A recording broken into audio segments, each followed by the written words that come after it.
it's Shelby, otherwise known as Shelbizleee here on YouTube, and today I want to talk about something just pretty briefly, not going super into depth about anything, but I want to talk about climate change, Hurricane Harvey, and how those two things relate to each other. I don't want to go super deep into the science of it, the meteorology behind it, the climate change parts of it, how, you know, how these things are happening, what's causing them.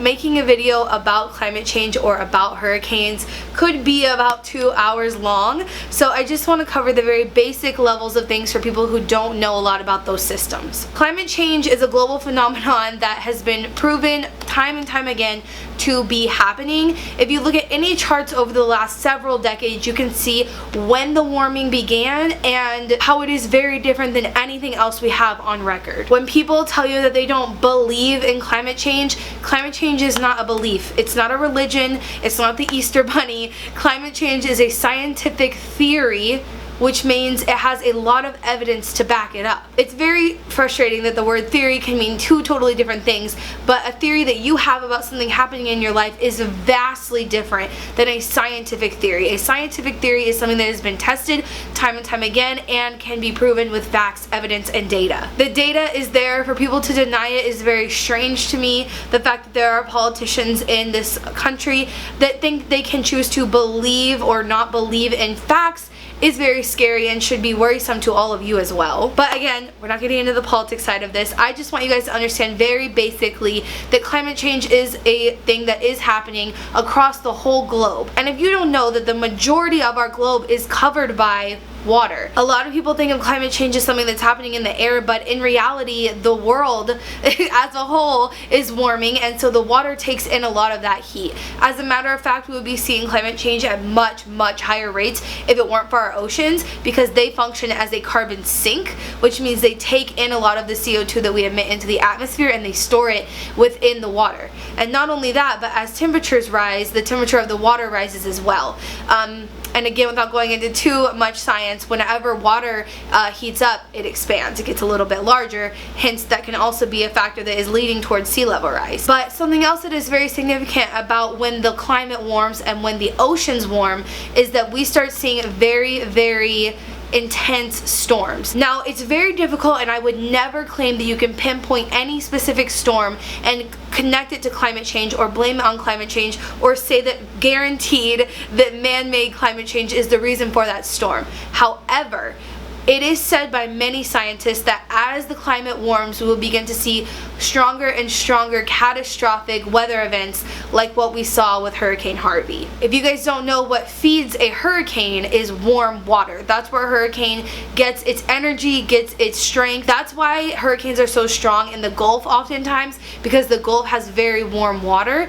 You don't see as many of them over on the Pacific coast because the water isn't as warm. So can I say for sure that Hurricane Harvey was caused by man-made climate change, or that climate change is the reason we had this catastrophic history-making flood here in Texas? Probably not.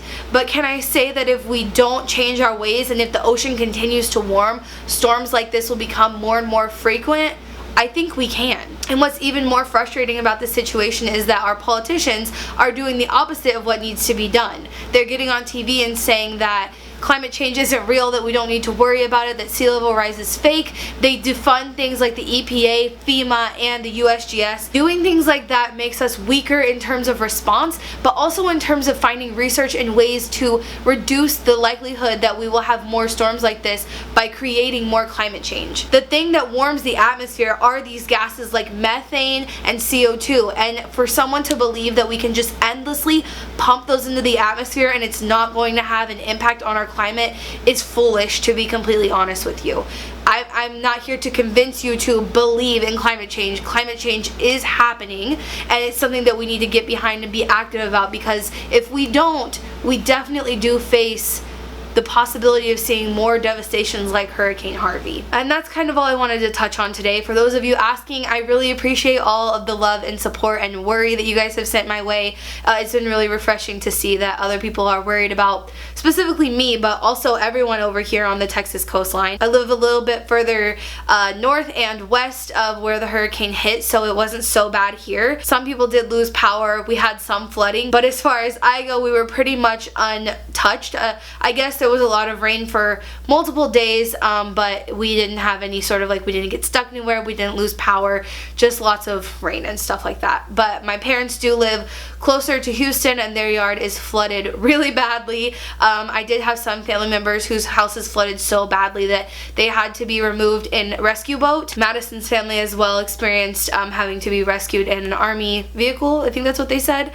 So yeah, it's been really bad here. I do plan to go down to Houston once things are better and see if I can't volunteer or something like that, help in some way. I think that that's really important to do, and I can leave some resources below if you guys want to donate or find somewhere to volunteer if you live in the area at all. And I hope that none of my viewers were involved in this and that everyone's okay. I mean, Houston is literally underwater. If you also, tidbit of information, if you guys don't know, Houston is actually a swamp. It's actually, the city itself is sinking below sea level every year. I believe last I heard it's like a centimeter every year. It sinks further and further below sea level, which is really, really bad when events like this happen, because it's essentially just waiting to be filled with water.